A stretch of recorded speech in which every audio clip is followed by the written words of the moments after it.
गाजीपुर के लटिया गांव में रविवार को 29वां लटिया महोत्सव का भव्य आयोजन किया गया, जिसका शुभारंभ कार्यक्रम के मुख्य अतिथि कोरिया से पधारे धम्मगुरु भंते पोमन्यून सुनीम ने किया। धम्मगुरु भंते ने लटिया लाट पर पंचशील दीप प्रज्वलित किया, पुष्प अर्पित किया और ध्वजारोहण भी किया।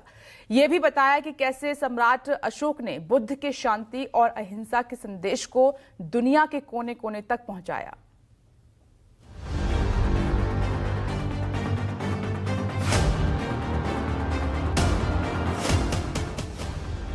कलिंग युद्ध जीतने के बाद भी मौर्य वंश के सम्राट को खुशी नहीं हुई।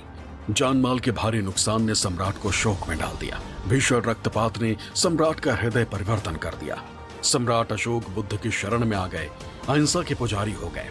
बौद्ध धर्म अपनाते ही अशोक बौद्ध धर्म के प्रचारक हो गए। यही कहानी दक्षिण कोरिया से आए मुख्य अतिथि पूज्य भंते पोमन्यून सुनिम ने दोहराई।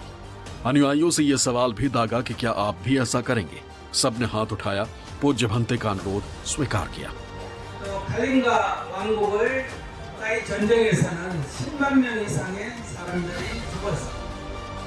हर साल की तरह इस साल भी भारत लेनिन अमर शहीद बाबू जगदेव प्रसाद के जन्म दिवस पर गाजीपुर के लटिया गांव में 29वां लटिया महोत्सव मनाया गया।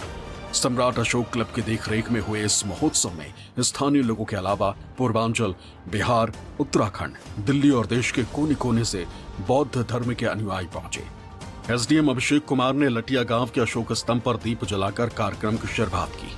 महोत्सव में विश्व समुदाय के साथ मधुर संबंध बनाने में भगवान बुद्ध और सम्राट अशोक की भूमिका पर आयोजित संगोष्ठी हुई, जिसमें बतौर मुख्य अतिथि जुगंतो सोसाइटी कोरिया के संस्थापक पूज्य भंते पोमन्यून सुनिम ने भगवान बुद्ध के आदर्शों पर बात की, सम्राट अशोक की शख्सियत पर रोशनी डाली।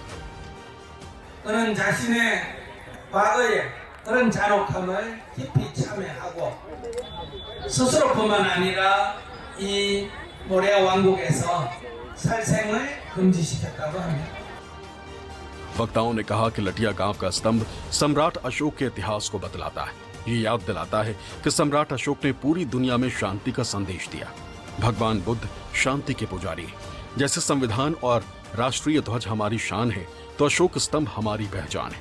अगर मानवता के स्तंभों को बचाना है, तो सम्राट अशोक के स्तंभों को भी बचाना होगा।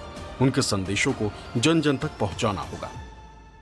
ये आपसी भाईचारा बना रहे इस देश में, उस क्रम में यहाँ कार्यक्रम चलता है।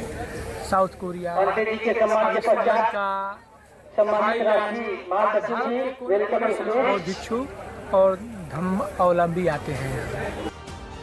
अतिथियों ने मंच से अवधेश मौर्य की पुस्तक सभ्यताओं के शिक्षक बुद्ध, आनंद कुशवाहा की कहानी संग्रह अतिथि देवो भव और नाटक संग्रह पुस्तक ज्योति का विमोचन किया।